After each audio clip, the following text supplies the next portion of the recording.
How much do creators actually earn? What does AI mean for user-generated content? And should you pitch your product live on TikTok? Hey, I'm Keith Perhac, founder and CEO of SegMetrics. Let's look at what's going on in the world of marketing and analytics. First up, how much creators earn.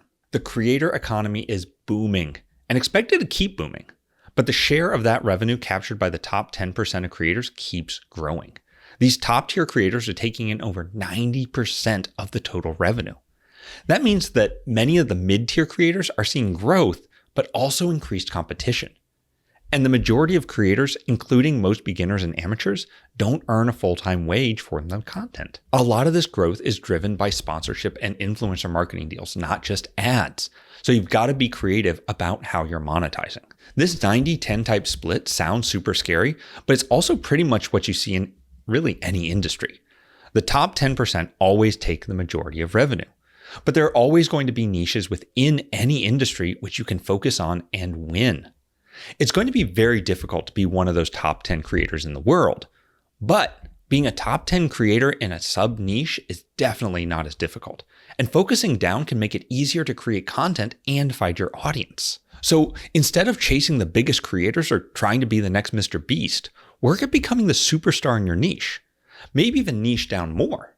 The clearer your audience, the easier it can be to grow and to land profitable sponsorship deals. Next up, how is AI changing how creators create? AI tools are everywhere now. You've got AI video editors, image editors, thumbnail generators, writing, research, editing, scheduling. Everything now comes with AI. And most creators use AI in some form. So don't worry if you don't have this figured out yet.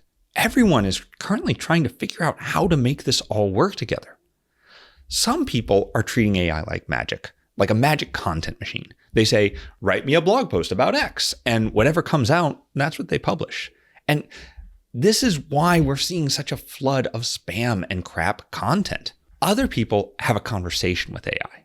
Instead of asking it to create finished content, use it to bounce ideas around, build structure, enhance your own thinking.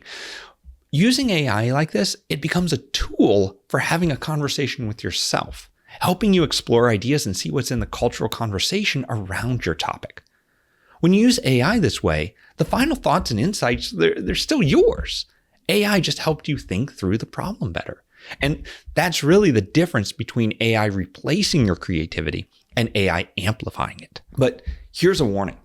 AI-generated user content is going to kill trust in marketing at scale. When people can't tell if a product review or a testimonial is from a real person or AI, they're going to stop trusting any content from sources they don't already know. Bottom line, use AI as your creative assistant, not your creative replacement.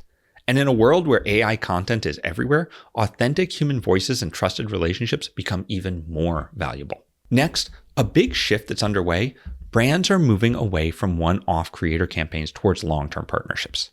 Instead of hiring a creator for a single post or a campaign, brands are starting to think more like, let's work with this creator for months or even years. They want ongoing relationships, not just quick hits. Trust is becoming the most valuable currency online. With so much AI junk in advertising, people only trust recommendations from sources that they already know and follow. A one-off post where someone says, hey, I recommend this product, doesn't really build that much trust anymore. But when someone talks about a product consistently over weeks or months, showing how they actually use it, sharing real results, being honest about what works and doesn't, that builds genuine credibility. For creators, this means you need to think differently about brand partnerships. Don't just take whatever deal comes your way. Focus on building relationships with brands you actually believe in and use. You should be selective about who you work with long term. Your audience is going to notice if you're constantly switching between competing products. For businesses, this means you need to invest in fewer creators, but go deeper with each relationship. Don't just send free products and hope for a post. Build a real partnership where creators become genuine advocates for what you're building. Trustworthy relationships matter more than any single campaign. Okay, let's talk about live stream shopping. This is basically the home shopping network for the internet age. This market is growing super fast. Creators are going live on TikTok, YouTube, Instagram, and selling products in real time to their audiences. It's just like QVC, but instead of a TV network, It's some influencer selling makeup tips on her channel that she built herself. Instead of a big network deciding what to sell and hiring hosts, recording a show, etc., these creators are building the audience first. Then they figure out what those audiences want to buy. The relationship and trust comes first, then the commerce. Also interesting is how this opens up a whole new revenue stream for creators beyond just brand deals and ads. You can sell your own products, you can sell affiliate products, or even just curate and recommend things that you genuinely use. For businesses, you can partner with creators who already have engaged audiences instead of trying to build shopping audiences from scratch. You find creators whose audiences match your target customers. Honestly, the key here is authenticity. Notice a theme in all this? People buy from creators they trust, not from creators who are obviously just pushing whatever pays the most. Let's talk a little bit more about TikTok. The share of people who use TikTok as a search platform is rising, and it's rising fastest with younger generations. Many are searching for product recommendations and reviews instead of going to Google. Why do this? Because when you search best headphones on Google, you get a bunch of SEO optimized articles and ads. When you search on TikTok, you get real people showing you the headphones that they actually use. Again, this is another signal that people don't trust top-down marketing anymore. Google results are full of companies trying to sell you stuff.